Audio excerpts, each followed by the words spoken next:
makes you so sick at heart that you can't take part. You can't even passively take part. One of the things I hate the most about conservatives and centrists is that whenever there's a market failure, their solution to that market failure is usually the same thing: more markets. Markets to cure market failures. And ironically, the reverse is never true. Whenever there's a failure of government, the answer is not more government. And I think that if there is a market failure, you should probably find non-market solutions to correct this.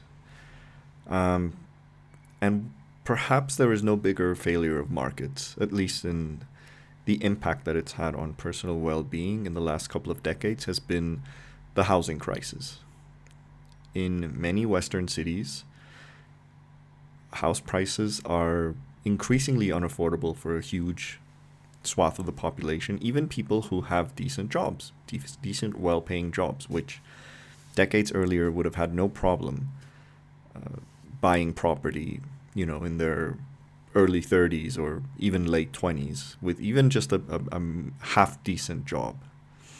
And now that is increasingly out of reach for so many people who either have to sacrifice by buying, tiny shoebox apartments, or moving outside of the city and end up spending more money and more time on commuting, or just giving up, essentially renting for the rest of their lives, or hoping that their parents will downsize their homes at some point, give them enough to get a mortgage. So that is the story of why I think, and I make the case in my book, which the link is in the banner of this channel, of why we're not really progressing as a society in many ways. Just if we only look at incomes and GDP per capita going up, we're not realizing that for a large section of the Western world, life is harder than it is, or than it was a generation or two ago in many respects, in many of the key respects. Because I'm sure that a lot of people would sacrifice a lot of the material abundance that they have, the ability to have a smartphone in their pockets, things like that, for the essential things that make life livable, which includes housing, healthcare, etc. So I came across this article in the National Post, which is one of Canada's right-wing newspapers. And this was one of those articles where, just looking at the title, I felt immediately enraged. This is borderline, no, not borderline, this is demented. This is an absolutely demented article written by someone who clearly has libertarian sympathies. I saw the author's profile, and apparently he also writes for some libertarian sites like Reason. But I'm going to show you the title of this article, and just by the title alone, you'll see what the problem with this is. City parks are a waste of space. Here's why they should be privatized. And ironically, the very first, the picture that they show really destroys the argument. You don't even have to see any words yet, because how could anyone not see this and not want this? Who would not want a park like that in their neighborhood? Who doesn't want to hang out, have a picnic with friends and dogs? And parks are amazing, seriously amazing. I'm from a country, Mexico, that has a huge absence of decent parks, and I've lived enough of my life in cities with amazing parks and amazing green spaces, like Washington, D.C., London, Vancouver, to know that parks are one of, I would say, probably the top 3 reasons why living in a city like this has such a quality of life a better quality of life than a Mexican city is parks. It really is. It's that simple. Just have parks. So let's read this demented piece and laugh at it and debunk this whole argument that parks need to be privatized. Because, like I said, this is an argument to give a market solution to a market problem, which is the housing problem. So I'm going to skip this. Yeah, I'm going to skip the first part. But there's no doubt that parks have been a godsend for many Canadians throughout this pandemic, offering a place to play and stretch the legs when virtually everything else is closed. But when I see an urban park, I can't help thinking it's a waste of prime real estate. Which is probably why the original city parks in Canada and the United States were cemeteries on the outskirts of town that have been landscaped so that they can be utilized by the public. Neither one is a particularly productive use of land, so you might as well combine them. To be fair, cemeteries aren't really the most productive use of land. I would agree that we should all be cremated or find some other better way of storing our remains. But yeah, I mean, this is partly correct but then again, cities back then were really small. Like, you can walk from one end to the other. So putting parks in the outskirts really, it wasn't really like, I mean, if you go to like what's the outskirts of London? You can't walk to the outskirts of London or Toronto or New York. So it's obviously like you need something more close to where you are. I mean, for example, when Central Park in New York was created, it was in the outskirts of Manhattan. But this was when pretty much like only the lower third of Manhattan had been urbanized. And if you've been to New York, you know that in Manhattan is small enough that you can kind of walk almost everywhere. So yeah, it was technically on the outskirts, but the scale of cities back then was nothing near what it is now.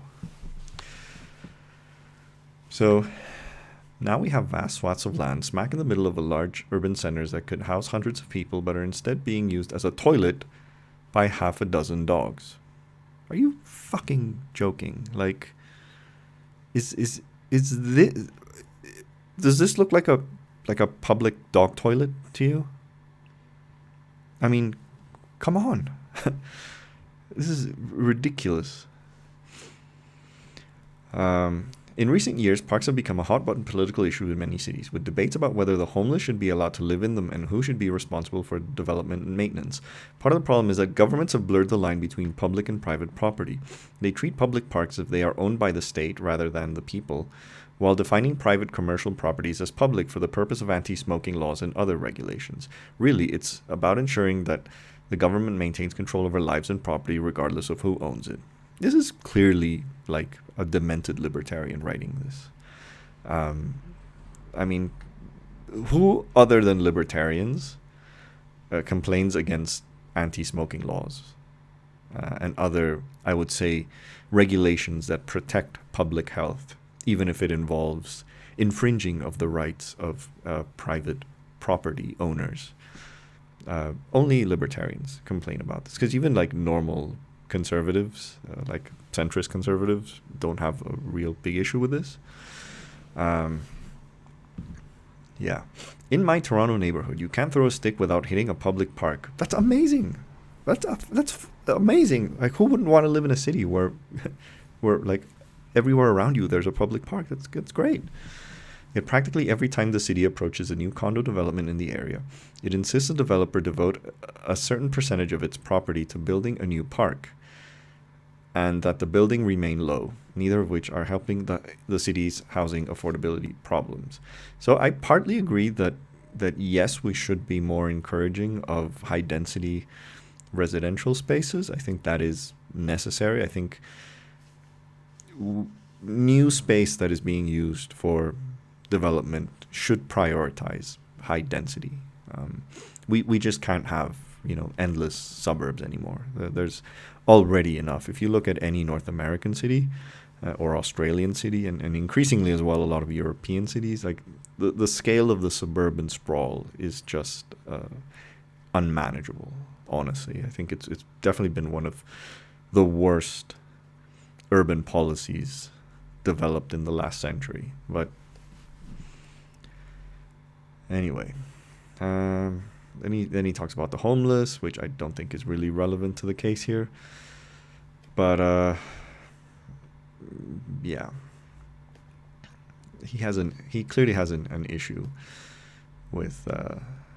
I mean, if public parks are truly owned by the public, then the government should have no right to dictate how they're utilized by citizens, homeless or otherwise. If on the other hand, public is defined as the tax-paying public, then sure, kick the bums out. Yeah. I mean, I do think that parks should not be spaces for homeless people to sleep in, but not because I don't want homeless people there. It's because I think we should find ways of funding spaces for homeless people. I mean, Finland has made a great project for giving houses to the homeless, and apparently it's worked. It's been one of the most successful and cheaper than spending on traditional homeless policies. So why isn't this replicated? Because fucking libertarians and conservatives like him always complain about people getting free stuff, and then they invent this argument about there not being if you give homeless people a free home, then they have no incentive to work, and they just go on this stupid market rant, which is it's ridiculous. It's just wrong. I mean, if we have empirical evidence that a certain policy works and is cheaper, then we should implement it, but they don't. So yeah, I don't think that parks should be places for homeless people to sleep. We should make policies for giving homeless people a home. But that's not what he's arguing. Yeah, then he goes on more rant. Yeah. There is, in other words, no reason why municipal governments need to be responsible for so much green space, or why discussion about the proper use of public lands needs to be so political. If advocates want space for a homeless encampment, sell them some land and let them fund it through private donations. So always, the state, basically, their argument is that the state should just never get involved at anything. And instead of requiring developers to set aside valuable condo real estate to build parks, how about flipping the script? Let Starbucks or some other company take over a corner of an existing park in exchange for maintaining the public space. We may have to accept empty patches of grass in our city, but we shouldn't all be forced to pay for them. Dear Lord. I mean, what is wrong with these people? How can they?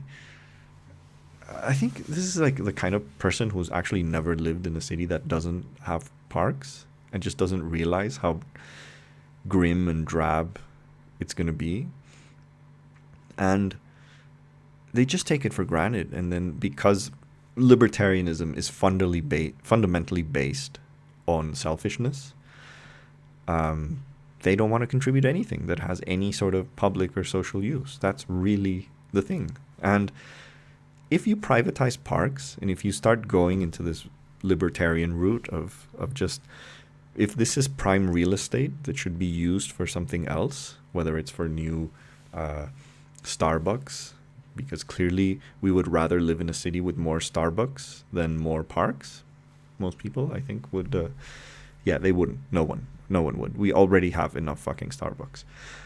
And then what's left? I mean, if developers can use that land and then build more housing, which I think he's implying as well, then yeah, what's left? If we use the market value of every single, I mean, imagine the real estate value of Central Park.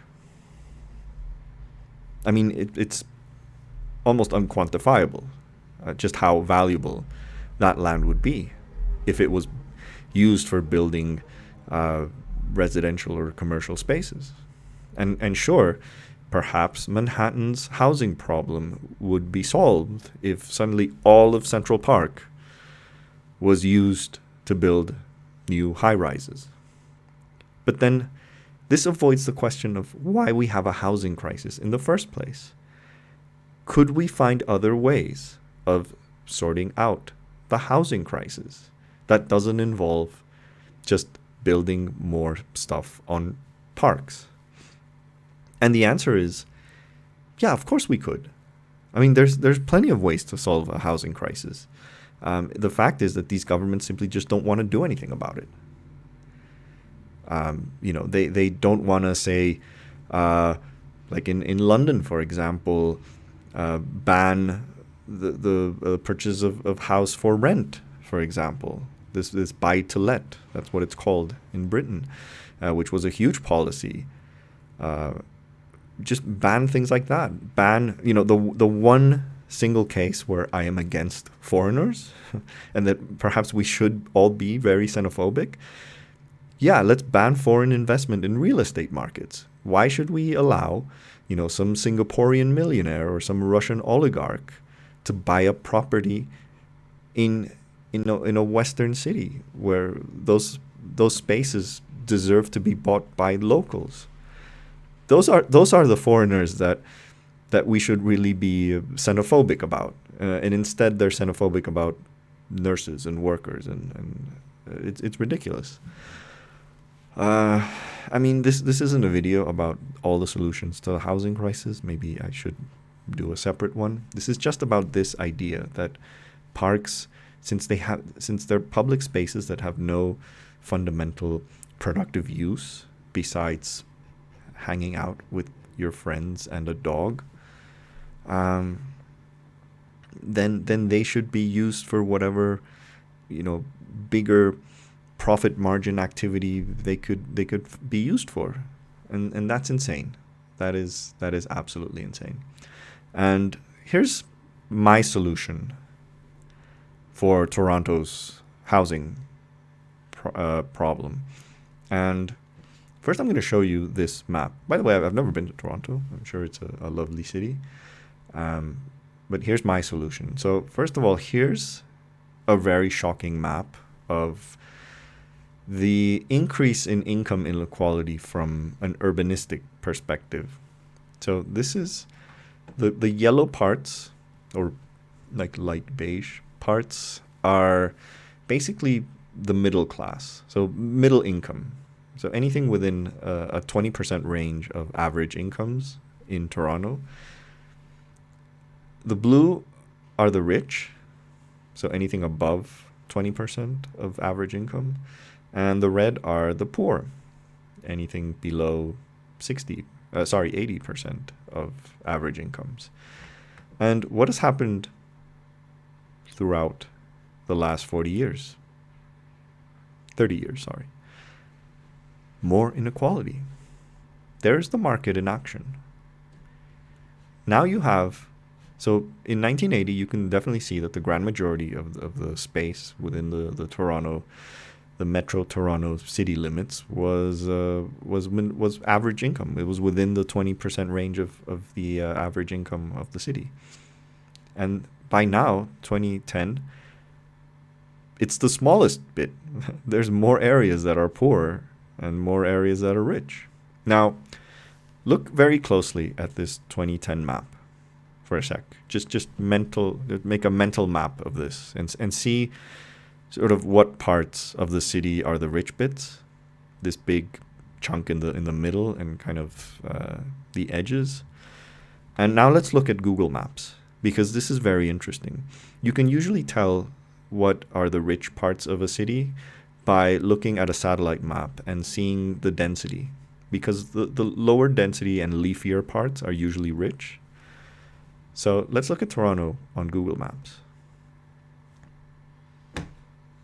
See this bit here? So clearly, like, the grayer it is, the more dense it is. You can tell that this is the downtown area. And, the rich people who live in the downtown are probably living in flats. But you see the relationship between this and this. Where do you think the rich live in Toronto? Right here, this area, and this area. And sort of the edges, which kind of corresponds to this. So what do we notice about these areas? They're fundamentally less dense than the rest of the city. If you zoom in, these are all, single family, very leafy. There's a golf course right there. Same here.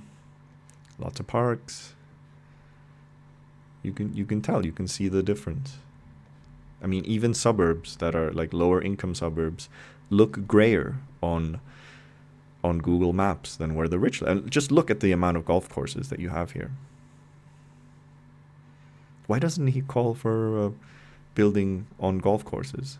Golf courses are, by the way, the biggest waste of urban space there is, because they don't serve really the public. And just imagine if this, just the golf course areas in this part of Toronto were turned into high density spaces like here. How many people could you house in those golf courses? There, I sorted Toronto's housing crisis. Let's fucking nationalize the golf courses and build high-rise, high-density residential zones, right? Why don't we turn all this wasted space here, all these suburbs, these very rich, wealthy suburbs? Let's turn. Look at here. Like this has to be one of the richest. Again, I've never been to Toronto. I don't really know like what are the richest neighborhoods there. But look, I mean, is this efficient use of space? Like this bit just here, if we turned it into high density residential, wouldn't that be a solution to the housing crisis? But no, let's steal what little benefit, what little public benefit, what little joy workers have in their daily lives to at least, take a break from their monotonous bullshit jobs and have a picnic with friends and a dog. Let's take that away from them. This is just disgusting.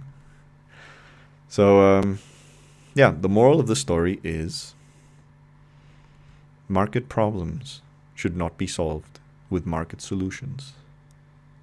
That is the number one, I think, just generic policy proposal that I have.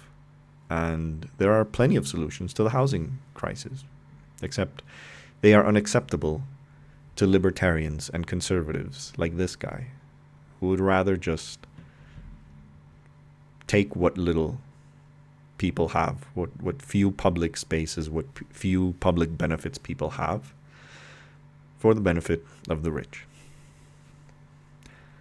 On that note, thank you very much for watching. Please like, please share, please subscribe.